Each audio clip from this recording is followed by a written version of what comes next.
outside security system or enable parents to keep an eye on children in other parts of the house.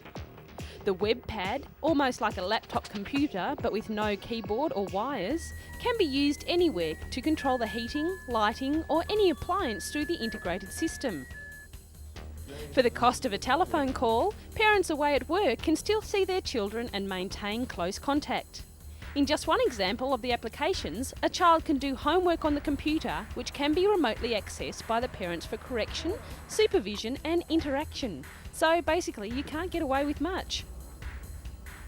Turning on the evening dinner is only a flick of an electronic pen, and watering your garden takes no more effort than pressing a button. You could say this house takes the hard work out of life. Next time Dad can't make it home for dinner, he can still be involved with the family meal. Now we just need smell cam.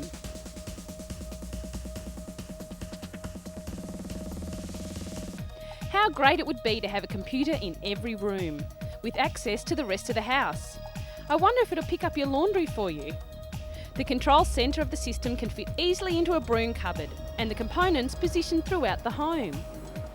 The technology would add an extra $45,000 to the cost of a home, but suppliers say the price will decrease as the houses become more common. Technology like this is amazing and could be the window to the future in building designs.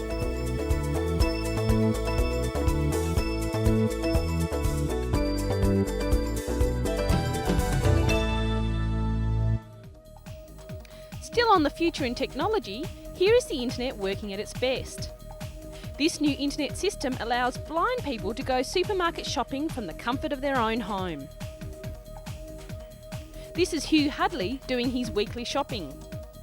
The partially sighted worker is using the internet system on his home computer that uses a voice to describe the goods on the shelves. It also shows what's available and guides you through the whole process. The system, called Access, has taken more than a year to develop, but it's changed the life for people like Hugh. His final shopping list is sent at the click of a mouse. At the store nearby, Hugh's computer order is being transformed into reality. The goods are scanned and put in a basket. The new system works in the same way as online shopping and takes 6 million orders a week. Next step, the groceries are loaded up in the delivery van. The delivery driver offers an added service to blind customers, ringing to say that they're on their way. When the delivery arrives, the driver carries the groceries inside and even packs them away. The cost is £5 a delivery, the same as the standard service. For Hugh, this means he has more time to do other things rather than shopping.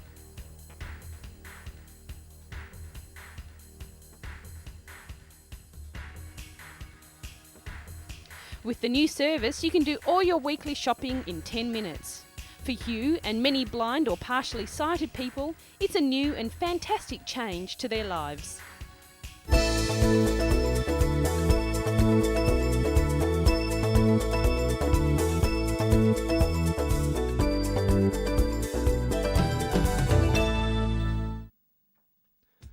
This is a story about a group of old-timers who came together again to teach, help and inspire young minds while setting some awesome records along the way. Students from 4 American high schools have spent a lot of their free time working towards a common goal. That is to set the Guinness record for the world's largest paper aeroplane. Dr. Ferdinand Grossfeld, a supervisor working at NASA's Langley Research Center, came up with the idea as a way to get students excited about engineering and science. He then approached 4 accomplished engineers retired from NASA to serve as advisors on the project. They taught the students aeronautical concepts like lift and drag, then let them come up with their own designs. They were fast learners by the looks of things. So they moved on to the next task. The record they were asked to break was to construct a plane with a 4.8 metre wingspan and flying a minimum of 15 metres. Paper and glue were the only materials allowed in construction. The greatest challenge was keeping the planes from collapsing under their own weight, but this was overcome with a clever tube rolling technique. Fly-offs in the Hampton City Schools gym were used to check the students' ideas. Although this 5.4 metre version seemed capable of breaking the record, the students decided to work towards an even larger model in case someone else established a new mark before their attempt. As part of the project, the students visited the NASA Langley facilities, including their subsonic wind tunnel, where they took part in an aerodynamic study involving a scale model of a transportation aircraft. Thanks to the glider Virginia soaring, they were also able to experience what the forces felt like on a giant paper-like aeroplane.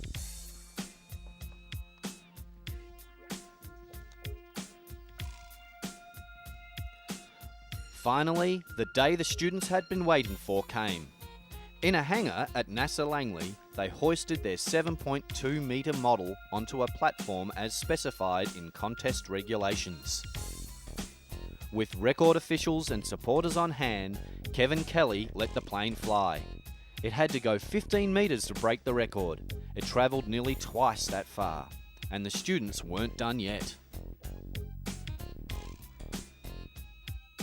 With Will Perry doing the honours, they broke their own record using this 8.4 metre version.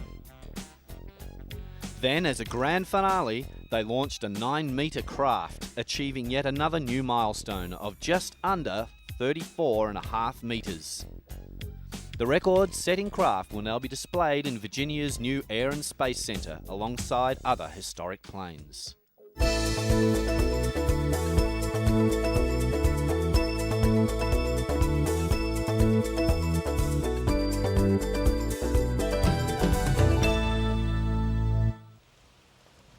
These players may not be aware of it, but with each swing of the bat and every connection between racket and ball, they're testing the engineering and design features behind a piece of a sporting equipment they're using. If you're a keen sports person, you'll probably be aware of the new developments in your sports equipment, like a stronger racket, a better grip, even a bouncier ball. This is science, and it's about to become an important subject at university. Sports technology is being introduced at some of the top schools around the world. Professor Roy Jones is an engineer by training. Here he is testing golf clubs in the university's sports laboratory. He's qualified to be involved in the development, design and manufacture of sports equipment for major companies, and has been doing so for many years. He hopes the new degree course will create students that can develop and design new sports equipment. The 3-year course will combine strength in the discipline of sports and engineering. It will involve the understanding of the human body and its capabilities, design and manufacture of sports equipment, and business studies.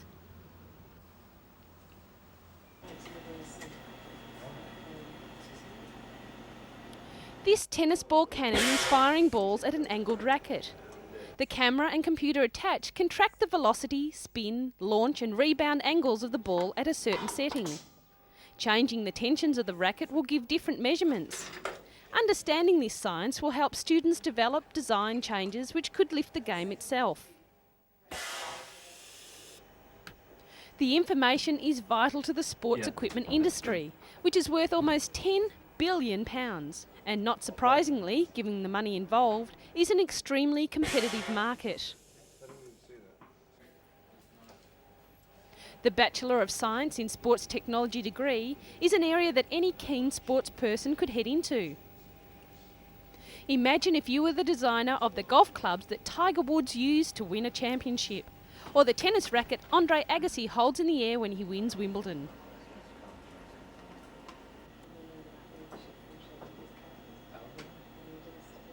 It's another avenue of science that's bound to attract a lot of attention.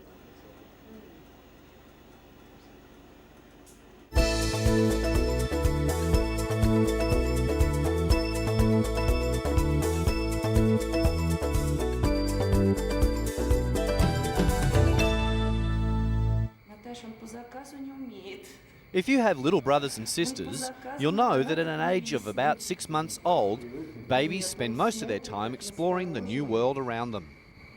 This little guy's just the same.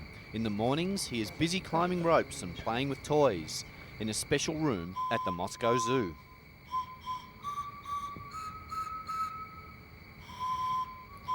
But like any other baby, he also demands and needs contact with others, especially a hug to feel warm and secure. Unfortunately, this beautiful baby was rejected by his mother, and so he gets his loving from the zoo's keepers. His mother, a 15-year-old orangutan, was also an orphan and brought up in the zoo. When she had her baby, she just didn't have any mothering instinct. She tried to take care of her baby in the hours after birth, but didn't know what to do. She lost interest and her milk disappeared. The mother and the father now live in separate sections away from their child. And human zookeepers look after the growing boy each day.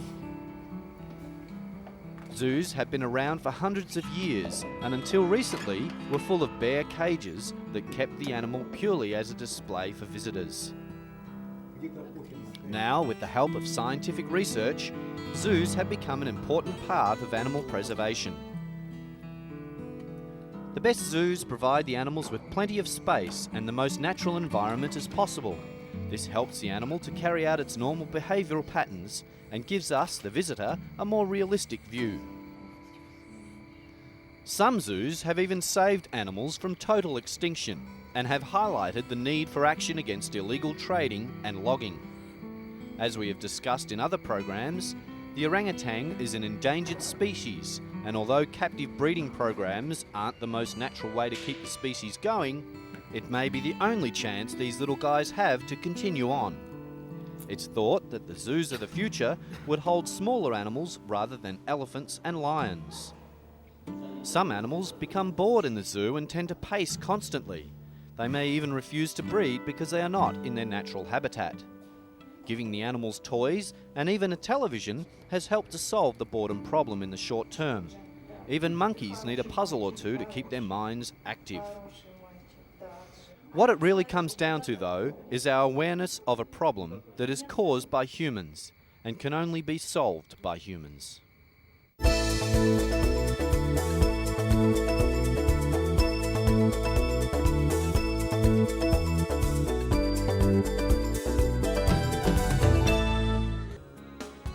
After an oil spill off the coast of Australia recently, the Tasmanian Conservation Trust made an appeal for woolly jumpers to protect these tiny fairy penguins. When it's cold outside, you put on a jumper, right? Well, so do penguins. These fairy penguins are all set for winter and any oil spills. They have a wardrobe of 1,000 tiny woolly jumpers that have been specially knitted. Some have come from as far away as Japan, and there have been requests for the pattern from countries all around the world.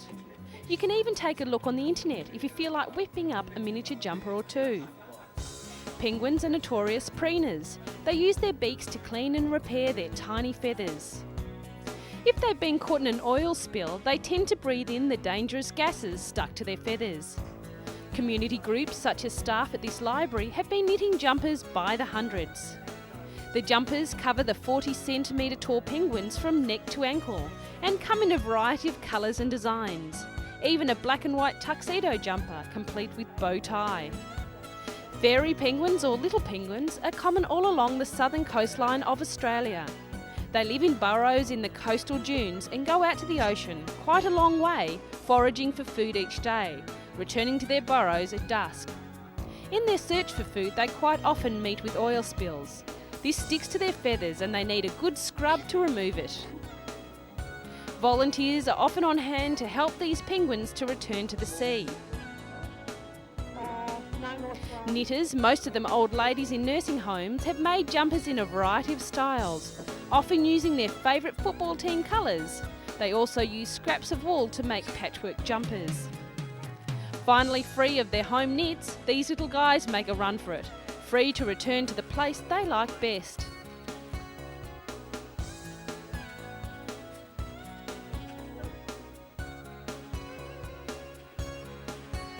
But it's the help of dedicated volunteers that keep the fairy penguins warm and alive.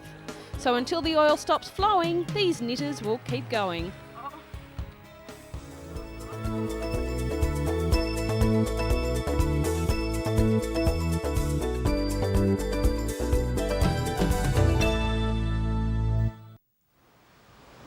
In this New York City store, there is a strange new range of products available. They are called the Do products, and their aim is to get people involved in the creation of their own furniture. The product line, called Do Create, is the first product line from a brand new concept called Do. The shop is called The Apartment and has been set up to look like a lived-in apartment, with working fixtures. Everything you see is for sale. The Do Swing-like fixture has turned out to be a popular outlet for customers and sales staff. What a great idea when you just feel like hanging around. It's all part of a new line of furniture that promotes what the suppliers call activism. Here we go. Ooh. Most designers would be insulted if Let's someone do took a this. sledgehammer to their chair, but the makers of the Do Hit chair would be disappointed if they didn't. In fact, they include a sledgehammer with every chair they sell. The Do Hit chair arrives as a perfect steel cube with an accompanying sledgehammer.